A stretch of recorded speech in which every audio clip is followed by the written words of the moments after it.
আম্মা জান চোখের মনি আম্মা জান।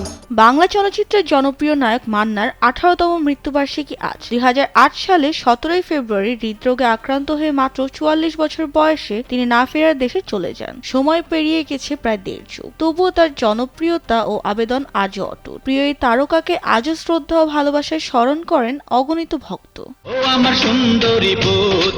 1984 সালে নতুন মুখের সন্ধানে প্রতিযোগিতার মাধ্যমে রূপালী জগতে পা রাখেন মান্না। তার অভিনীত প্রথম মুক্তিপ্রাপ্ত ছবি পাগলি হলেও 1991 সালে কাশেম মালার প্রেম দিয়ে দর্শকের নজরে আসেন। এরপর দাঙ্গা, ত্রাস, আম্মাজান ও লাল বাদশার মতো 3 শতাধিক সিনেমায় অভিনয় করে নিজেকে ঢালিউডের নির্ভরযোগ্য নায়ক হিসেবে প্রতিষ্ঠিত করেন। কত কথা মুখে এসে বোবা রয়ে যায়।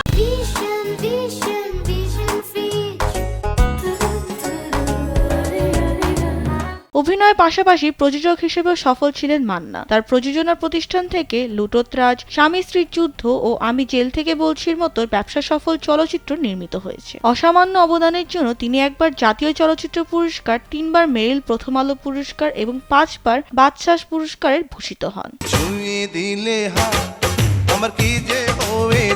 ব্যক্তিগত জীবনে সহ অভিনেত্রী শেলি কাদেরকে বিয়ে করেছেন মান্না। তাদের একমাত্র পুত্র সিয়াম ইলতিমাস মান্না। চলচ্চিত্রের পর্দায় তার দাপুটে উপস্থিতি আজও তাকে দর্শকের হৃদয় অমর করে রেখেছে।